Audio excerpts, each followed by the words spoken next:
What's up, nerds? It's time for another round of things that Cariad knows that you should all also know.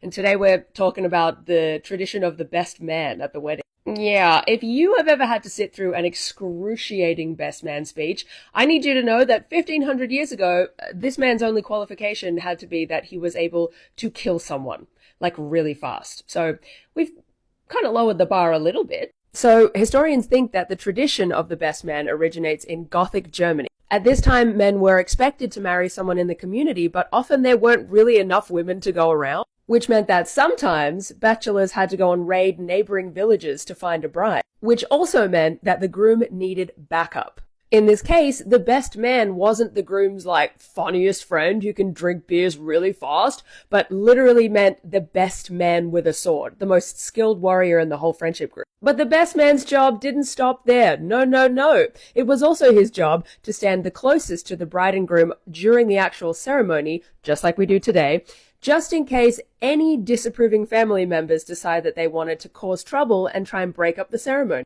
It was also his job to intervene if the bride tried to run away because she had been taken against her will.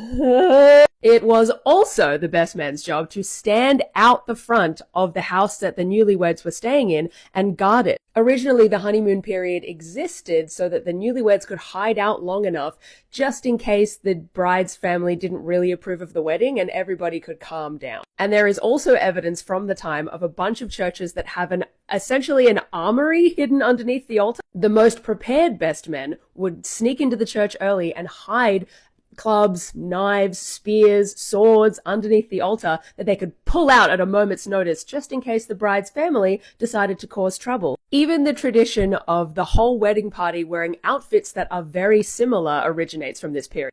The bridesmaids would all wear very similar gowns to the bride so that it wasn't easy to single her out if you had just arrived at the church. This would mean that any jealous ex-lovers or would-be kidnappers or evil spirits would be very confused and not quite know who was the bride at first. And same went for the groom's party. Everybody wore kind of similar stuff in order to deflect any stones that might be thrown, any curses anyone was doing in the back row, any attackers that wanted to grab the groom and break up the wedding. Very medieval security detail, but make it dress code. So if you have to do a best man speech at a wedding, maybe consider bringing a sword and trying to fight the bride's dad. I'd certainly like to see that.